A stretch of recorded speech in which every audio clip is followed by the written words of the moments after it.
Ciao Maria. Poi dicono che uno non deve dire che sei una signora. Sei una signora, sei nata signora, c'è niente da fare. Ma tu dici perché signora? Perché ho saputo che vai a Sanremo, no? Te lo dico l'altro giorno, Maria, te ne vai a Sanremo, non mi dici niente, eccetera, eccetera, eccetera, eccetera. Sei una signora, perché hai detto che io vengo a titolo gratuito a Sanremo a fare la conduttrice o la co-conduttrice con Carlo Conti. Ma sta storia di Carlo Conti, ma secondo te, tu sei una donna intelligente, molto intelligente, non sei capito? Basta che parliamo. Ma il fatto che Carlo Conti debba prendere 650.000 euro, no?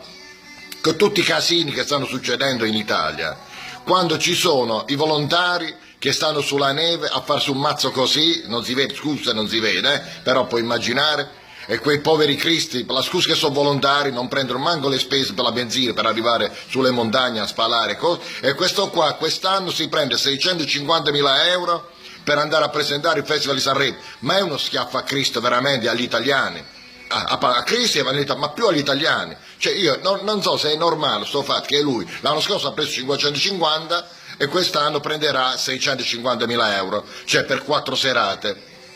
Quando un italiano deve nascere e morire, almeno 60 volte per prendere 650.000 euro. Veramente è una vergogna. E io devo pagare il canone alla RAI, no? E se non pago il canone alla RAI, io o gli altri italiani, mando Equitalia a pignorare le case. Capì, cara Maria De Filippi? Ma fammi un favore, Maria, se mi fai venire in trasmissione qualche giorno, che gliele dico in faccia a Carlo Conti e ai dirigenti della RAI. Questi io ce l'ho, sono incazzato con loro, perché non si possono dare 650.000 euro e ci è di oro questo presentatore, che poi ci sono un sacco di ragazzi che sanno presentare 1000 volte, non meglio dire Carlo è bravo, è preparato, tutto quello che vuoi, però 650.000 euro, Maria, sono pesanti.